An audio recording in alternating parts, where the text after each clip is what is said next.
ကဲအားလုံးပဲမင်္ဂလာပါနော်ကျွန်မအခုမှအလုပ်နာရတနေ့ကုန်အလုပ်လုပ်တဲ့စနေတင်းကုန်နေဆိုကျွန်မလုံးဝမအောင်ဒါပေမဲ့ကျွန်မကလေကိုယ်ပိုင်စီးပွားရေးလုပ်တဲ့အရာကျတော့ကျွန်မကအချိန်အမြဲတမ်းပေးတယ်ပေါ့နော်အားရင်အားတယ်လို့ကျွန်မရဲ့ကိုယ်ပိုင်စီးပွားရေးပဲကျွန်မလုပ်တယ်အဲ့လိုမျိုးပေါ့နော်တကယ်ဆိုရင်မနေ့မိုးလင်းလာရေးဆိုကိုအဲ့လိုမျိုးဆိုရင်မနေ့မိုးလင်းလာနေဆိုကိုယ့်ရဲ့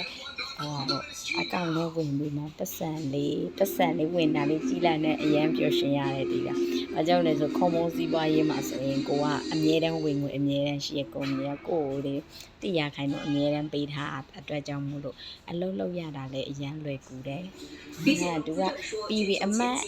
တမတ်ငွေတပတ်ရတဲ့အတွက်ကြောင့်မို့လို့အရန်ကြော်စရာအရန်ကောင်းတဲ့ခုံမုံစီးပွားရေးဖြစ်တယ်နော်။ဒါကြောင့်ဘာကြောင့်လဲဆိုတော့တချို့အရာတွေမှာဆိုရင်ဖြည့်ရှင်းရတဲ့အရာတွေအများကြီးရှိတယ်လူတိုင်းမှာဘယ်သူပဲဖြစ်ငါမအားဘူးငါရဲ့အလုပ်ဘယ်လောက်တည်းမှများကျွန်မဆိုရင်ဒီနေ့တနေ့ကုန်ဒါပေမဲ့တော့ကျွန်မအလုပ်အရန်များတယ်နော်ဒါပေမဲ့ကျွန်မကိုယ်ပိုင်စီးပွားရေးကိုကျွန်မကအချိန်ပေးတယ်ကျွန်မအားရင်အားတယ်ကျွန်မရဲ့ကိုယ်ပိုင်စီးပွားရေးမှာဘယ်သူနေစာပို့ရင်ကျွန်မစာပြန်နိုင်အောင်ကျွန်မကြိုးစားတယ်ကျွန်မစီဖုန်းခေါ်ရင်တော့ကျွန်မကအေးဟုတ်ပြီကျွန်မဖုန်းခေါ်နေကျွန်မဖုန်းမကိုင်နိုင်ဘူးနော်အတန်လေးပို့ပါစာလေးပို့ပါချက်ချင်းကျွန်မအဲ့လိုမျိုးပြောတယ်ဘာကြောင့်လဲဆိုတော့ကိုကအမြဲတမ်းဒီလိုမျိုးလုပ်နေကိုရဲ့ယုံကြည်မှုတစ်ခုလည်းယူရမှာဖြစ်တယ်အဓိကချက် online ပေါ်မှာအလုပ်လုပ်တယ်ဆိုတာယုံကြည်မှုကအဓိကဖြစ်တယ်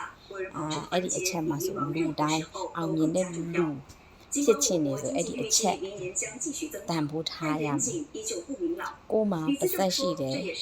ပါဇက်နဲ့ပြောရတယ်လက်ရှိလက်နဲ့ရေးရတယ်စီးပွားရေးလုပ်တတ်တယ်ဆိုတော့ဒါလေးကတော့တည်တဲ့နဲ့တည်ထားရမှာပဲဟုတ်တယ်မလားဘယ်သူမဆိုစီးပွားရေးနဲ့ပတ်သက်လာတယ်ဆိုကိုစီးပွားရေးတစ်ခုလုပ်မယ်ဆိုရင်ဘယ်သူမှအာနာစရာလည်းမလိုဘူးကြောက်စရာလည်းမလိုဘူးဘာကြောင့်လဲကိုရဲ့အရေးအချင်းကိုမြင့်တင်ပါကိုအပ်တိတ်ပါ